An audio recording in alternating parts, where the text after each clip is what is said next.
leadership not really appreciating the environment we're in. Anybody who says 2022 is going to be better than 2019, you're just not reading the smoke signals coming out of that pandemic well enough, because none of us really know, as we're seeing this winter.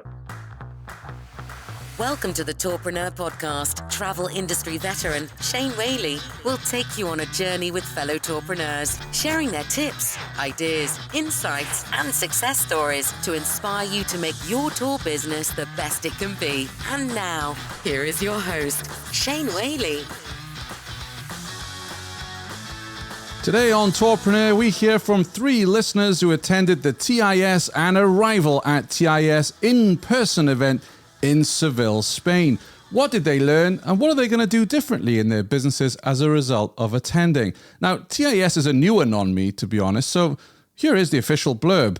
Tourism Innovation Summit is aimed to help tourism and travel industry to face all those short and long-term challenges. Seville will host again 3 days of disruptive masterclasses where success stories of travel are going on stage. Digitalization and innovation will be main discussion, and plenty of solutions will be presented to the tourism industry to address these challenges.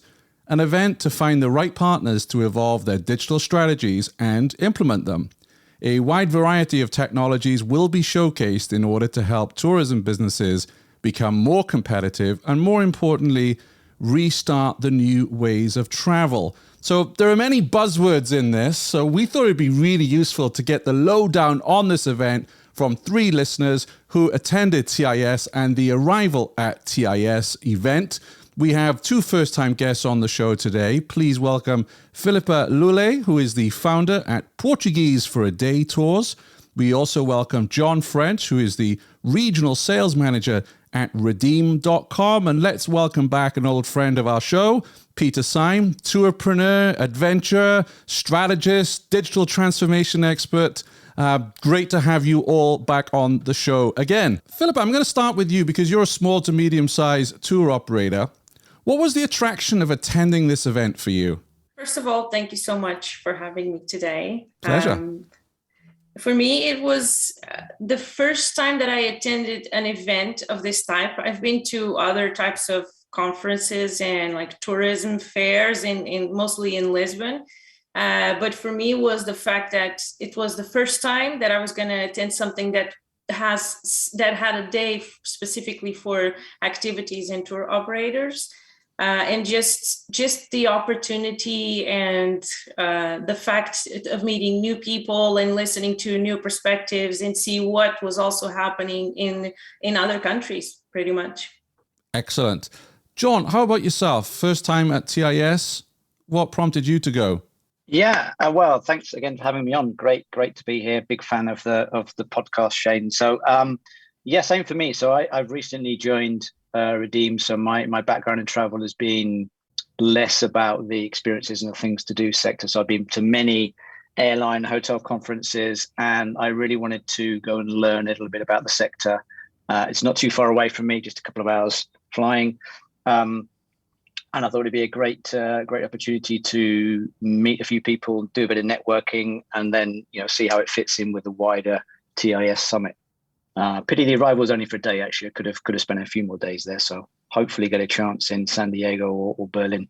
So I was going to ask you, all of you. So as I understand it, there was a couple of days of TIS, which was the big main event, and then Arival had a day dedicated to tours and activities. Is that correct? Yeah, I think it's the second year. So they kudos for them for running it last year, presential, even during a pandemic. I think they had maybe limited attendees, but it's the second year they've run it.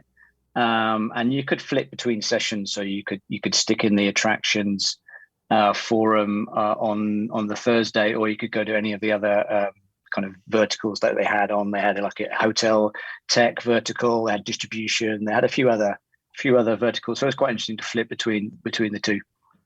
And how about you, Peter? Because I understand this is your second event. I know you were at the wine event in Portugal, correct? A couple of weeks before? Yeah, it was the week before that. I was in Portugal on a wine tourism event, which is quite strange because I know nothing about wine, but there you go.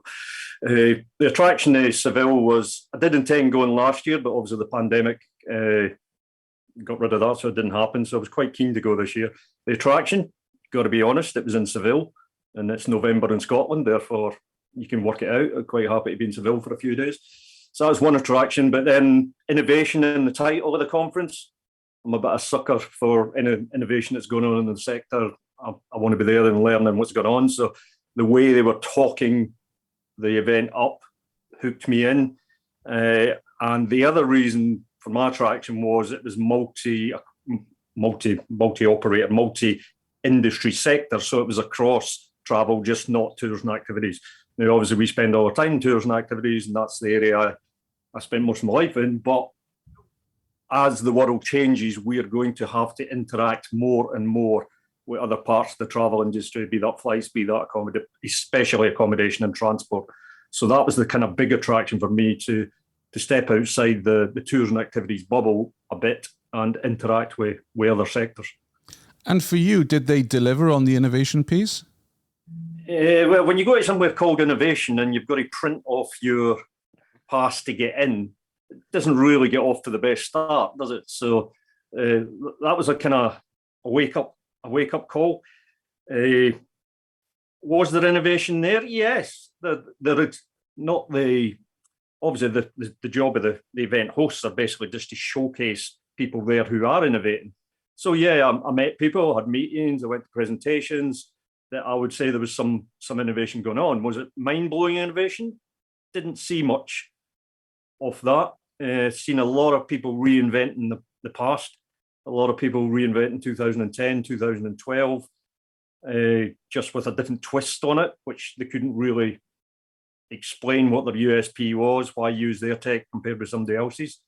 So you have to dig quite deep to find what I would say is innovation compared with incremental improvement. Now, I've seen lots and lots and lots of incremental improvement on existing technology, on existing processes, which is all fantastic and is all good because what we have isn't perfect by any means. So people are still building, people are still improving, people are still investing. So that was all great. But blow me away innovation, didn't see that much. Yeah, it wasn't very futuristic, right? Yeah. No, definitely. I was also hoping for more. Yeah. What kind of things were you hoping for, Philip? I mean, what was on your shopping list of things that you wanted to learn by attending Seville? So in my case, I was looking more for more opportunities on self-guiding because we hear a lot about that, and we are a small tour operator that do in-person tours, but that is something that we want to have, like self-guided tours and a bit more of technology. So I was hoping for more technological and more futuristic exhibitors, and that was not the case, definitely. So I agree with Peter. And then the same thing, I mean, even checking some of the websites of the exhibitors, some of them were just in one language or were marked as unsecure on Google. So that's not innovation. So I obviously wasn't at the event. So just to ask us, do you feel, to all three of you, that was because of the pandemic and a lot of companies didn't exhibit or show up or present? Or do you just think that's where we are today as an industry, that the technology isn't evolving, the innovation isn't evolving as fast as it should be? Yeah, I think that's where we are as an industry, and I've got to qualify that by saying I totally understand that, because the priority of most CEOs and leadership teams now is recovery and fixing broken balance sheets, otherwise they won't be here next year anyway. So as much as I can stand here and shout that we need more innovation and the industry needs to change, the industry won't change if all the companies fail. Therefore, they have to fix the balance sheets first, and they have to start generating cash first before. I mean, very few companies are in a position at the moment where they have cash to be able to innovate. Mm-hmm. There is some startups with funding, and there's some listed companies who can obviously raise cash at the drop of a hat. But the vast majority of the industry are focused on fixing the balance sheet and getting back to some sort of normal trading. Therefore, it's really, really difficult to innovate when you've got them sort of pressures on you. So I do expect to see the innovation come from startups more than established businesses, just because established businesses haven't got, or very few of them have the bandwidth to innovate. So it's the startup sector I've been focusing on to see where the the new innovation and the new ideas are coming from. Mm-hmm. You wrote quite a lengthy post on LinkedIn, which I'll link to in today's show notes at tourpreneur.com/164. I think you had 15 or 16 different takeaways, and we haven't got time to go through them all today. But I did pick a couple out that intrigued me, and I think will intrigue our listeners. One you wrote was, the biggest weakness in the whole industry is the lack of digital awareness and leadership at the operational level. It is understandable, but technology adoption just has to speed up. In what areas do you think that needs to speed up, Peter? And taking what I said before, that I do understand the situation operators are in at the moment, and that's just where we are. And you have to have a balanced business before you can do this. But it is 2021. It's going to be 2030 before we know it. And we've still got masses of the industry not adopting any sort of technology at all. And I'm not just talking tours and activities here. I'm talking hotels. I mean, in the last 3 weeks, I've stayed in Airbnbs and I've stayed in a couple of hotels. And the check-in process at hotels, and I was in a 5-star and I was in a 3-star, and they were still the same check-in processes, which were antiquated from years gone by. So this is nothing to do with technology. The technology exists. The technology is there. Right? Whether it's good, bad, or indifferent, it's not really the point. And in any sector within travel, there is enough technology to give the buyer a choice of various providers. Nobody's got a unique solution that is they're the only one.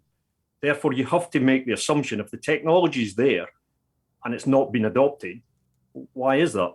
Therefore, it has to be the leadership of the companies that are not technology friendly, or they don't see a need, which I can't believe they don't see a need, because no one's got any staff anymore. So everybody should have a need at the moment. But I'm just amazed at the lack of adoption of simple technology. We're not talking cutting edge, complex stuff here. Simple technology that will make operators' lives a bit easier and a bit more professional, and give them a better chance in the recovery. Philippa, what kind of technology would help you running your tour business? So we already have everything pretty much set up. I mean, even though we are a small business, we already have like a rest tag, no printed tickets, anything, and we're on the path now to to remove a lot of work from us, because we're also on the field with just more automatic text messages, for example, more automatic communication for our guests. In our case, the technology that we need would be really for something that we want to do, which is, like I was telling you, the self-guided tours. We would have to talk a bit more of how the city where we operate in Lisbon, how the city itself still has to change before we can talk about technology for us, the tour operator, because I mean, there's so much that we want to do, but when those things are not prepared yet, we cannot do them especially as a small operator. But I do agree with Peter that there was one thing that was said in the event, that was that most tour operators in the industry are small tour operators, and we run things on our own, most of us, right? We have someone that helps us, or a small teams, and I think it's not because there is no money to invest in that now. I think it's because there's always that a panic or fear that if you do something, that we will miss out on another thing, because most of the companies are so small that perhaps they don't want to invest in something new if something old is working so well. Do you understand what I'm saying? Yeah. And we do need, as small operators, we do need to keep up and invest and drop the pen and paper and start doing, because there are a ton of things that can make our lives easier. And in the end, we're just doing things like we always did maybe 10, 15 years ago, and maybe a bit afraid to move forward. You lead nicely on to my next point. And Peter, you said a few moments ago about how you're always interested in learning from other verticals in the travel industry, and what we can learn from that and apply to our sector. And channel management is something that's been around for many years in the hotel industry. And there was a quote that you gave to our friends at Arival. You said, A small operator is unlikely to need a channel manager to provide connections. EresTech has the connections that I need and allows me to do the pricing I need to do. So for a small operator, I really don't see the need for a channel manager. For other sectors of the industry, attractions and high volume, I would be using a channel manager. John, what's your verdict on that? Agree or disagree with Peter? I guess it depends on the context. I think, obviously, I'm not going to criticize Peter for saying what he thinks about his own business and what he needs or doesn't need. But I've certainly spoken to quite a few operators, the last couple of months, and I wouldn't say it's just about the size of the operator and what they need or how they might need channel management. So I think, we've seen a lot of operators, unfortunately, they've had to kind of lose staff and do a lot more with less. And as they kind of grow and try and bring back some business from elsewhere in new channels, you can be connected to a number of channels and just not have the ability to manage those effectively. One thing is the connectivity. So one thing is I can connect to a third-party online travel agency or another reseller and sell tours that way. That's fine, but can I actually manage those channels effectively?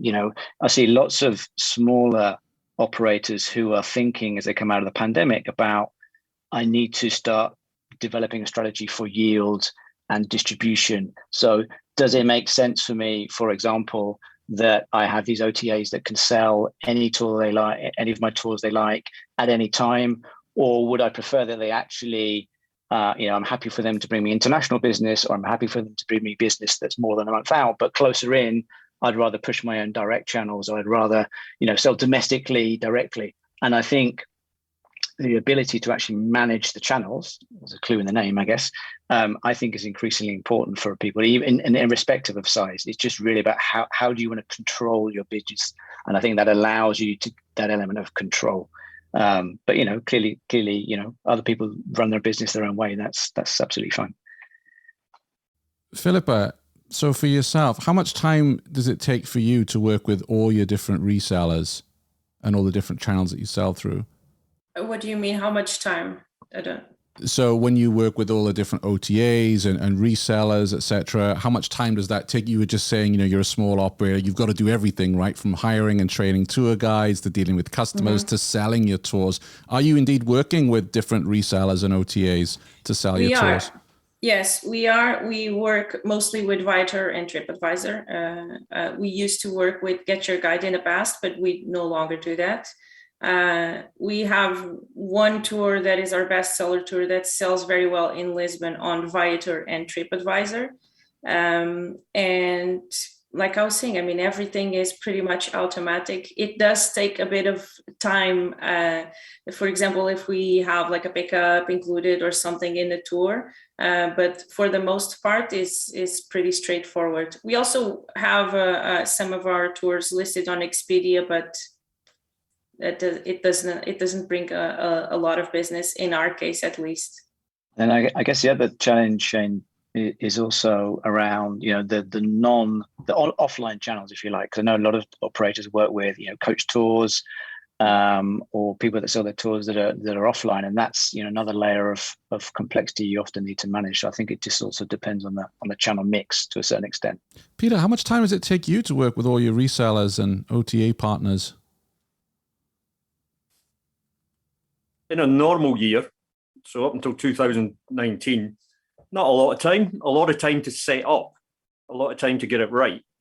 Again, because you have to invest the time to get it right. But once it's set up and running, not a lot of time. During the pandemic, difficult, really difficult. A lot of time, not the OTA's fault, not the distributor's fault, just because there was many more things to juggle as an operator, with regulations, getting open, getting shut, getting COVID cases on a weekly basis, contact tracing, a whole host of stuff that OTAs couldn't possibly grasp was happening, that meant your management of your products going out in distribution was challenging, to say the least, to the point I just shut down my distribution. It was just too challenging. We're just going to upset customers because the communication went from always being important, and I'm always been a big communicator in business. You're going to do better in business if you communicate with your customers better in the way that they want to communicate. But when you're working through any reseller, that communication's damaged. That's just a fact. It's like whatever system they've got, whatever way they've got to set up for you to communicate, it's going through another layer. Therefore, the communication is not as good. Now, during the chaos of COVID, you needed to be able to communicate instantly, quickly, because things were changing so quick, not on a daily basis, on an hourly basis. And that just made the whole thing of working with OTAs during the pandemic just not worth the effort for me, as far as I was concerned. Yeah, I think if I may just add, I think it takes more time now in the past months, just because of the fact that at least I noticed that customers want to know more, and they communicate more now, and they ask more questions previous to the tour or the activity than they did in the past. Yeah, that was another one of your takeaways, actually, Peter, was you said we may just be eventually realizing it's not all about price. The customer journey has altered and other factors rate highly in decisions. What other factors are we seeing rate higher? Flexibility was number one by a long, long, long way. It's like, if we book, what's going to happen when it goes wrong? Because people were expecting it to go wrong, because they'd had restaurants cancelled, they'd had hotels cancelled, people in the group had got COVID. So people were experienced of having a chaotic environment around them. Therefore, the flexibility in the booking outstripped anything else. Certainly, and that was my experience for book. Are you flexible enough to take this booking and give us the money back if it all goes pear-shaped, or let us change dates, or let us do X, Y, Z? So flexibility was number one. Price got shoved right down. We kept tweaking prices, always up. And it never seemed to hit a barrier. We just kept filling price. We weren't doing dynamic pricing by any means. We don't have the technology available to do that, but we were manually dynamic pricing on a daily basis, just giving out whatever price we thought we would do on that day, depending on the booking volumes and the years, just to see what the market would take. And the market did not seem to be reacting on price. And now, obviously, that's a bubble. That's not going to happen again next year, I don't think. But I do think price has got shoved down the priority list of the customer. Flexibility and trust and communication in the customer's mind is high now, because, and I've been traveling for the last couple of weeks, it still isn't easy. And we're not back to jumping on and off planes in an easy way. There's a lot of hoops you've got to jump through. There's a lot of paperwork you've got to fill in. Quite stressful. And we're in the travel industry. We know what we're doing. Therefore, I just see this flexibility, trust, communication still being really high in customers' priorities going forward. Now, all of this is a huge opportunity for small operators, because if you can get your communication channels open and you can build your trust and you can be flexible with your customer bases, you are going to earn a higher margin, because the customers are willing to pay a higher margin in this environment. And if you're brave enough to step out there and increase your price and make sure you've got the service and the product to match them, you're in a position where you can get a better recovery, because you're getting out of this dogfight about pricing all the time, which we're going to have to get out anyway, because it was unsustainable for lots of the industry, the price and dogfight that we're in. So one of the benefits, if there is benefits from the pandemic, it's allowed us to have a better relationship with customers, serve our customers better, and you're going to get better reviews, you're going to get better feedback. And so it's not all doom and gloom because of the pandemic. Some of this is good stuff. Philippa, what are you seeing, or do you agree with Peter that it's not all about price now? I agree with everything that Peter said. Here in our case, we did not decrease the value of any of our tours. If something, we increased the price for the tours, because we have more, even though we have less customers, we actually have more work now, and it's less people. So we did maintain pretty much the same prices. We did see that in the local market, most of the companies decreased their prices to values that sometimes I wonder, how is it possible to make any profit with that? But that was our main goal, was to not touch our prices, and if so, if we touch it, it is always to increase. But yeah, I do agree that we as a especially small operators that are a little bit more, it's easier to adapt for us.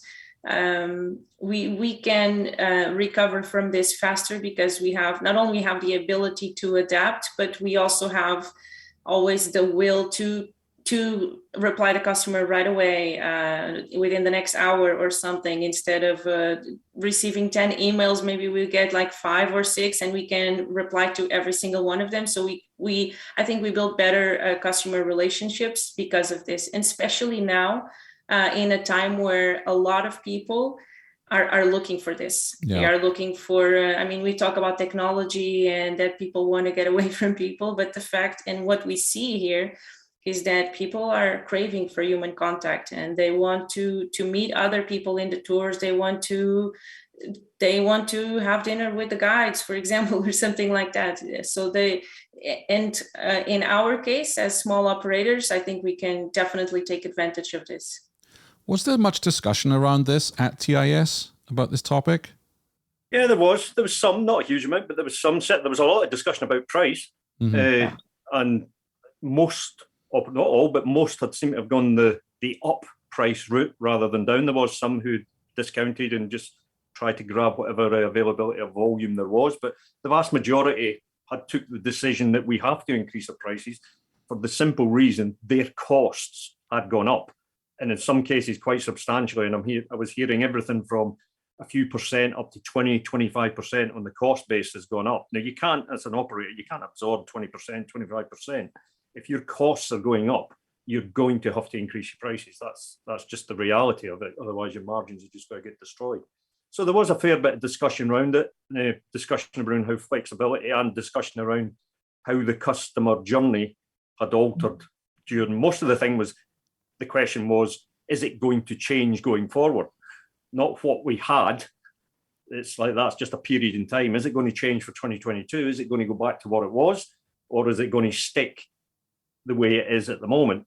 And I don't think it'll be one or the other. It'll be somewhere probably in the middle. As people get more confident, they'll go back to older ways maybe, but people's habits don't change completely. People are in a habit now wanting to have better communication. That doesn't disappear. If they've had better communication, you can't stop giving them it going forward. If they've had better flexibility and you suddenly pull these flexible terms away, you're probably damaging your business rather than enhancing the business. Yeah, I think you're right, Peter. I don't know whether it was maybe an attempt at shaking up or disruption, but I thought it was quite interesting when they brought on the CEO of Guru Walks to talk about, when we're talking about price and how everyone has had to put their prices up, whether the introduction of actually free tours would have benefit for organizations that adopted free walking tours into their program as a mean to either upselling or cross-selling or getting additional repeat business from that. So I thought that was quite interesting. It didn't seem to go down very well from what I saw from most of the people in the room, but I don't know if you have a different take on that. Yeah, free tours have never went down well in the industry. If you go to any conference and there's a free tour guy talking about his business, he always gets a hard time, or the girl always gets a hard time. You got to mind, free tours were a disruptive when they started 15, 16 years ago. Sandy Mans, I think, was the first. They were a fairly disruptive entry into the industry, and it was a pure disruptive play that scaled quickly.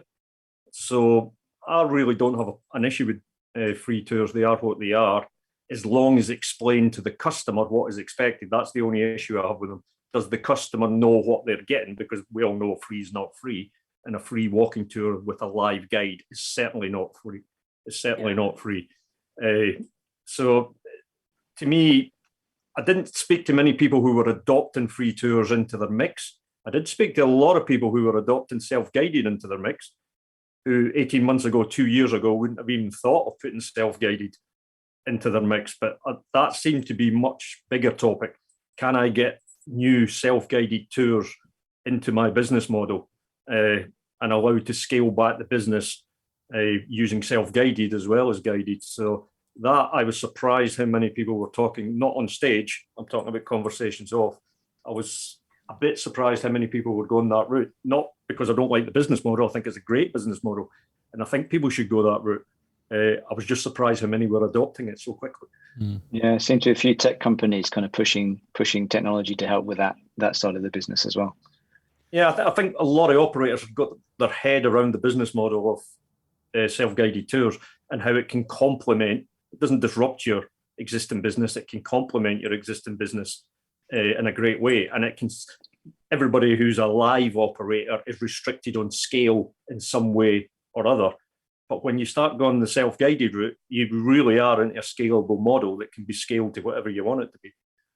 Yeah, particularly as they talked quite a bit about, shortage of guides in some places where people had, clearly not had an income during the pandemic and gone on to leave and do other things, and it's slower to come back.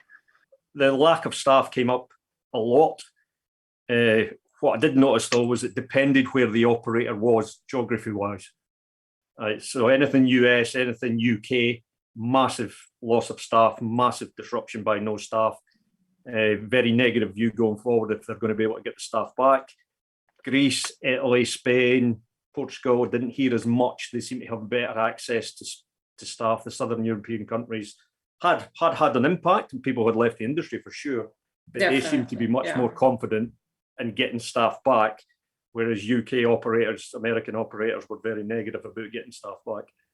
And you go back to your cost basis there, Peter. I think to get guides back, you're gonna have. I know some operators who are paying double what they were, pre-pandemic, just to get guides now, and obviously that's going to be reflected in the price, or it should be. Yeah, no, obviously staff demanded more during the pandemic. They deserve more as well.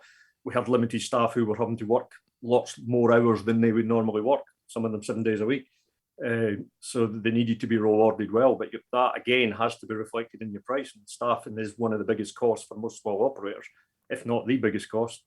And the price has gone up, and it never goes back down again. And it's where we are is where we are now. It's going to stay where it is. So it comes back to this thing that the industry really needs to address its costs and have confidence in the experiences that we're delivering to get a fair price for those experiences. The other big topic, from what I could tell from watching from afar, was a panel session on Google Things to Do. Philippa, for you as a small tourpreneur, how was that session for you? Did it give you the tools and the knowledge that you needed to navigate that new development with Google or not? It was very interesting, Shane. It was a very interesting panel, and I listened very carefully.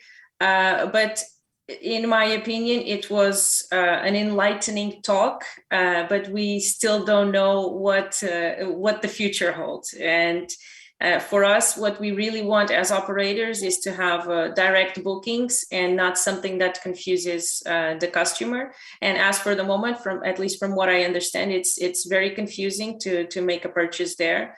So maybe in a few months or maybe in a year or two, it will be better even for the side of the operator, because we already had reserve book tickets or reserve with us, and we all know that little button led to an OTA, and that is not something that we want.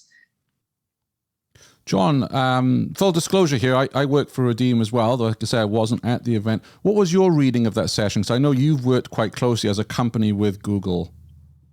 Yeah, I mean, I've worked quite closely with Google in a former role on the hotel side of things. So kind of saw how the product evolved, both from an online travel agency perspective and also from a hotel perspective.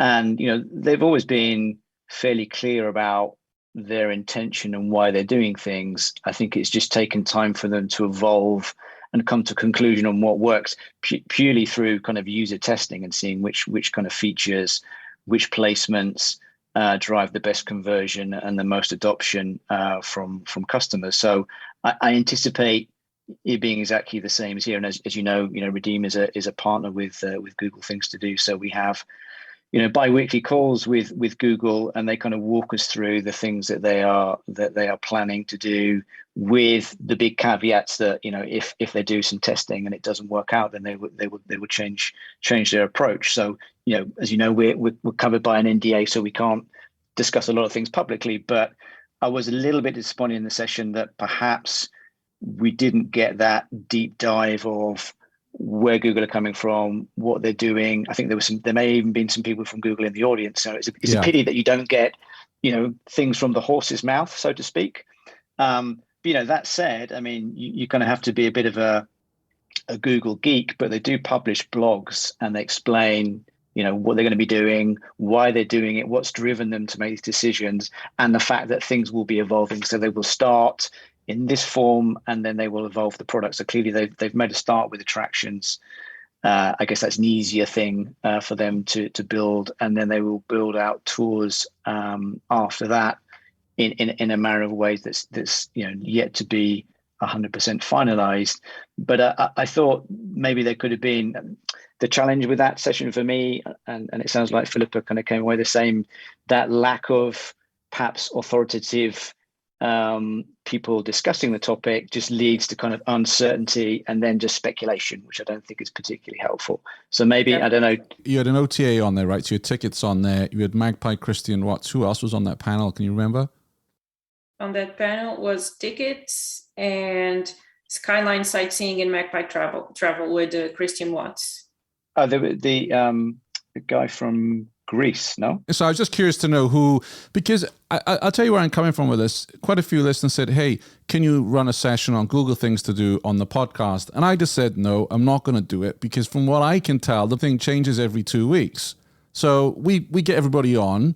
As you just said, John, most people are under NDA, so they can't really talk about what's going on under the bonnet. And then I'm like, well, what's the value of that? And that's my question for these sessions at Arival. Yeah, they're nice to go and listen to, but when Philippa is coming away saying, well, I still really don't know how I can take advantage of this, I question the validity of they're great talking head discussion things, don't get me wrong, but where's the value? Where's the lessons? Where's the learning? Peter, how did you see that session? Well, I'm sorry with you in this. I didn't attend the session because I thought it was pointless. Right. Because there wasn't anybody from Google there that was going to tell us anything. So it was only discussions that I was going to hear before. And as anybody who looks at it, within 2 minutes, you know it's an unmitigated mess at the moment. And that's not criticising Google. That's just the way Google's methods are. They go in fast, they go in hard, and they test, and they will kill it if it doesn't work, or they will build it out if it does work. I think probably, and this is assumption, no inside knowledge, I think they've probably been surprised how challenging it is compared with the other sectors of flights and hotels. And is as blatantly obvious as everybody sees it. A ticket to an attraction is not a ticket to an attraction, is not a ticket to an attraction. And they haven't got anywhere near tours yet, which you can multiply that by 1 million. So I'm not actually convinced they're going to nail this. This is incredibly, incredibly complex to nail. They may get it at the simple attraction level, the big theme parks, the big attraction level. They may get it nailed there, but once they drill down into the long tail and find out that trying to do a comparison from one to the other, it's really, really difficult in this industry to do a comparison based on price. And if you don't get the right products compared, well, then you're going to lose your supply base. Because would I put my product up on Google Things to Do at the moment? No chance. And I would drop my connections to the OTAs to make sure it wasn't there, because it's just not being compared in the correct way. Any benefit at the moment is as damaging as well. So, but that's not to say they won't get it right. I hope they do get it right, and I will pay more attention when it starts getting its act together rather than the mess it is at the moment. I also understand there wasn't a great deal of love in the room for VitoAccelerate. There was no love in the room. No love at all. There was zero. And we know there was zero because whoever was hosting asked for a hands up, and the hands up who were in support of it was zero. And the room was full. It was a busy room, and they got zero support from the floor. I was probably the most supportive voice in the room because I think it's straightforward, it's pay for play. I don't really see anything wrong from it. From a Vitor's business model, I think it's great. From an OTA's perspective, from an operator's business model, I think for certain operators who have the right product for that and who have the right margins and who have the right scale, I think it's great for them. For a lot of operators, I think it's bad. So it's a bit of both. Again, this is going to be a good program for a lot of operators. But when I say a lot, that will be a small niche, right product, right margins, right scalability. The long tail, not so good. Small operators are going to get shoved further down. The reason everybody's angry with this is it's communication and changing of strategy, yet again, from TripAdvisor Viator. People have built it on whatever they said before. Quality, you get your quality right, you get your reviews right, and now they're jumping to a pure pay-per-play. You've got to mind, you're already paying to list your products now. Now you're paying to position your products. So just say what it is. It's a pay-to-play model. And if everybody's open about that, well, you either do business with them or you don't. And it's straightforward to me. But I do think a lot of the long-term partners are not happy with them. And I see it on a weekly basis, more and more operators not using that route to market anymore. Do you anticipate the other OTAs following suit? Some of them are on record as saying they will not. I think some of them are actually seeing it as a competitive advantage to say they will not, on the hope that they get some movement from Viator over to them. So some of them are saying they will not, but you don't know, do you? It's the competitive pressures going forward and how the OTA is going to recover in 2022. They've had a rubbish 2021.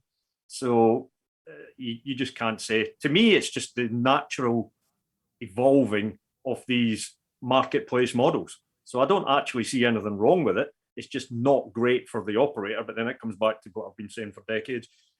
If your business is built on the back of these companies that you have no input to, you haven't got a business. You're just an Uber driver for tours and activities. So you need to build a direct business and use these guys to support your direct business, not build on the back of them.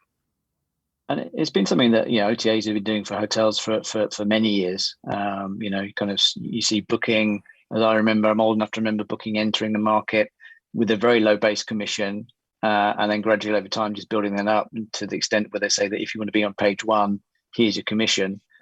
But I guess they've been able to show what that demonstrates. So if you are on page one, you get X.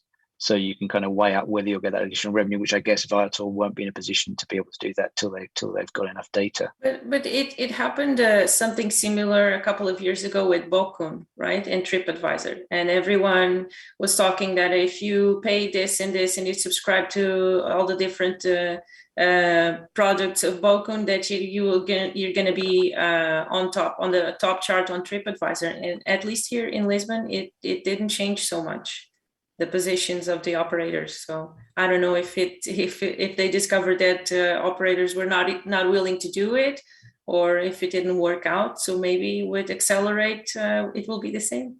Well, it would be a nightmare, right? If the poor quality tours were at the top of those search results. So I remember, because I'm as old as John, that I was at Booking.com when they brought this in, and you had a commission override tool, and it was great. The hotels could play around with it, but you could put 100% commission. But if your guest reviews were poor, you didn't pay your bills on time, you didn't have all the copy and the photos, it didn't affect where you were. It didn't affect the algorithm then. So I always thought that was clever. It was called the 7 C's, which I guess is a bit like the ingredients for Coca-Cola. I might be shot if I share it, but there were 7 different factors that went into that algo ranking. So be interesting to see how that all pans out. But again, Peter, like you say, you've got to study the other verticals in our industry and other industries as well, because this has been happening for some time in hotels. Another advantage is new operators, what the industry's going to need, because a lot of operators are dead and buried now. New operators have got a quick way of entering the market. They can get a boost initially if they're willing to pay for it, can take some losses. As long as they don't get hooked to it, it's a bit like heroin. Again, don't get hooked into it, because you need to build a business that is manageable going forward. But it is a way for new operators to make an impact quickly. So on Arival's takeaways, they said they felt that optimism for the future is high. Yet I'm reading the news today. Germany's facing a 4th wave. Netherlands is shutting down. Austria is having lockdowns. I think Belgium's looking at it. What's your reading of this? Is this misplaced optimism? And Peter, I always remember listening to you at an Arival event, summer or very early of 2020, and you cautioned all of us and you said, as an industry, we are way too optimistic. And I remember it vividly. I was walking my dogs in the hills of Vermont. I was like, Peter's talking out of his rear end. We'll be out of this by September. How right you were, my friend. Well, but that optimism is back, because the overriding feeling above all else I got leaving Seville was the amount, particularly bigger companies and scale companies, was we are going to beat 2019 next year. That was the overall focus. That was the theme. That was the rah-rah. And if you were the lone voice saying, well, is that really going to happen? Or the voice that was saying, do we actually want that to happen? And everybody was looking at you a bit strange. And go back to what I said at the beginning of this call, I do understand balance sheets need to be repaired. Everybody needs cash. But again, leadership not really appreciating the environment we're in. Anybody who says 2022 is going to be better than 2019, you're just not reading and the smoke signals coming out of that pandemic well enough, because none of us really know, as we're seeing this winter, it can all jump back in. Even if we do get global addressing of the pandemic, you've got to mind Africa's still only got 2% vaccinated. So if you're an African operator, how can anybody saying they're going to get the volumes back? Plus, you're making the assumption that even if we get on top of the pandemic, that the travel volumes will go back when we've still got lots of, I've just said earlier, I'm finding traveling a pain to the extent I used to jump my plane and go to Prague for the weekend, go to Berlin for the weekend, go to Paris. I will never do that again. As long as all of this jumping through hoops are in, I am not going on a short weekend or a long weekend to any destination. I will do a minimum of 5 days. If it's short haul, and if it's long haul, it'll be a minimum of 2 weeks, because it's just not worth doing all the pain to do it. So I'm not overly convinced, particularly in Europe and the US, international will get back anywhere near. Asia's a completely different discussion because there's a whole different dynamic going on there. And if they do get released, they will bump up global volumes massively. But that's an if they get released on full. So overall, the numbers are going to go up again. But 2019 numbers next year, I have severe doubts about that. And then that comes into one of the massive conferences, COP26, down the road from me in Glasgow, is do we actually want to get back to 2019 volumes in certain sectors of the industry? And as the travel industry, we keep ignoring this environmental issue. And the environmental issue is 10 times, 100 times, 1,000 times larger than the COVID issue. We're just shoving it down the road and kicking the can down the road to deal with it when we get told to deal with it, which we will, because if we don't deal with it, we will be regulated. John, you've met a lot of operators, both at WTM and now at TIS. What are you hearing? Yeah, mixed. I mean, in the UK, a lot of operators have been in the UK, like Peter. So yeah, some of them have had, pretty decent summer from domestic business. So they're kind of relieved to get that and build some cash back into the bank account. But I think it is equally very mixed. I mean, I think the guy, David Garcia, who was on the stage from Portaventura last week in Seville, and was saying that this summer he smashed his 2019 records for Spanish and French market, not so much for the other markets. So I think it really does depend on whether it's going to stay local, whether it's going to get regional, whether they're going to be locked up for winter and open for summer. But I think having some business back, having some mobility is certainly better than nothing. But yeah, I agree with Peter. I think it's going to be a stretch before things get back to 2019. There was, if we want them, but I think maybe the dynamic will change. So there will be more regional, there will be more domestic, and I think that's something that we also need to build on. There's a very simple, and I try to get all operators to do this. It's quite simple. It's not people like us giving opinions. It's just pull down the flight data. And how many flights are departing and landing compared with 2019? And what's the fill rate of them flights? And at the moment, we're nowhere near getting back. There is certain bubbles within the world that has bounced back. But if those flights are not happening, or the fill rate of them flights is not what it was before, well, then your destination has a lot less people in it. It's as simple as that. And all that data is public. It's all on the web. You can pull it off. And we're just a million miles away yet. So for that to bounce back in capacity-wise by 2022, I just don't see how. And not only that, because we don't have a lot of the infrastructures and we don't have a lot of the staff available, or at least the qualified staff to work in our industry. So I don't think we will be, I also don't think we need to get back to the levels of 2019, but I also don't think we're going to be in 2022, nowhere near 2019, most of the places at least. So as we wrap up this conversation, I can't believe we're almost an hour in here. Philippa, what are you going to do differently in your business as a result of attending TIS in Seville? Well, it was good for me to attend because sometimes we're so closed in our little niche that we need to hear other people's opinion and how they manage businesses. And definitely, I am going to apply some advices that were given at the TIS in the near future, because for now, like I was saying, we still have very limited capacity, so we have to work with what we have. But yeah, definitely learned a lot that will make me able to change a little bit of the mindset and focus more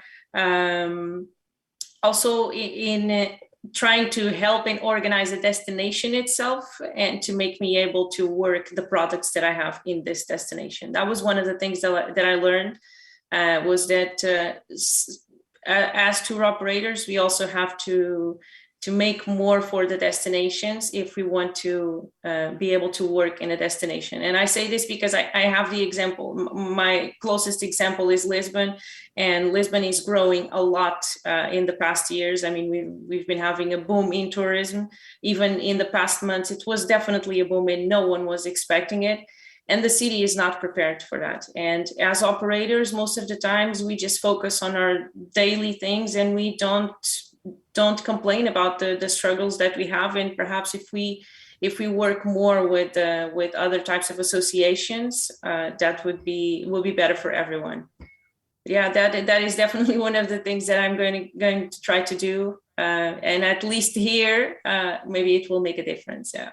So let me ask you this question. I'm going to put you on the spot here. So obviously, resources are scarce for us right now. You've spent a lot of money going to Seville, registering flights, hotels, etc. Is that an event that you would go to in the future based on your experience of this month? I wouldn't. No, I'm completely straightforward. I wouldn't. Like I said, I mean, I think these events are important to get to know other people and listen to different mindsets. But it was an expensive event. In fact, I was able to go because of the Arival opportunity, because they were through their subscription. I was able to attend the event for free. But nonetheless, after a year and a half of pandemic, the trip itself, the hotel, everything that is involved, it was expensive. But I always see this as a learning opportunity. I will not be attending next year, definitely, yeah. Well, thank you for your honesty. I think it's good for other operators to hear your feedback. Are you planning on going to Arival in Berlin next year? I am, definitely, yes. Yeah. I was able to meet another tourpreneur during TIS, and we were talking about it. And definitely, I think that makes more sense from my point of view and from where I stand. It makes more sense to go next year. Yeah. Fantastic. John, how about you? What did you learn, or what are you going to do differently as a result of attending Seville? Yeah, I mean, I thought it was like everyone, great to get back to face. I think there's no substitute, certainly when it's from a networking perspective. And there were a good mix of operators, attractions, OTAs, tech companies at the place, and I also found it very accessible. I think it was small enough to be accessible, so you could have a beer with Luke from Tickets, or speak to Douglas and Bruce from Arival. And I think that was great, actually, because a lot of other conferences you just don't get anywhere near anybody that's exec level. They're just kind of whisked off or surrounded by an army of executive assistants. So that was great. I wouldn't have gone there for the 3 days. I think I would prefer to go for a longer conference. And whilst I met a lot of great people, I think if I'm kind of being tasked with what's the ROI on attending this conference, I think some kind of structured is not that exciting, but some kind of structured meeting would really be more effective, because I think you just need to plow in a number of meetings, and it's difficult, especially if everyone's wearing masks. It's difficult to say, oh, there's so-and-so, because you just don't know. So I think that would be my take, but I'm definitely looking forward to hopefully going to Arival in San Diego, if not Berlin. Certainly, I think it's very, very hopefully good value for money. Peter, you're a veteran of these events and conferences. Yeah, I'll decide whether I go back or not later, not now, because it will be, how is the year going to pan out? What connections, what other conferences we are? Is there reason to go there again, to meet up, see what's happening? So if it's in November next year, October, November next year, I'll probably be making that decision late August, early September. So it's definitely a wait and see. What has it inspired me to do differently this winter? There isn't enough innovation going on, so I've got to put some money and effort where my instead of just talking, doing. So I'm going to spend the winter looking at DAOs, which is decentralized autonomous organizations, happening across all sectors, not just travel and tourism, but an interest in Web3 development that could disrupt everything that we take as normal at the moment. So I'm about to go 3 to 4 months deep over the winter period on innovation in the travel space to see if we can make something happen. Fantastic. It'll be interesting to hear more, but I know nothing about that, by the way. So it's a rabbit hole. I'd love to learn more. 56,000 rabbit holes. Marvelous. Well, thank you all for joining us today on Tourpreneur. Philippa, where can people find out more about you online?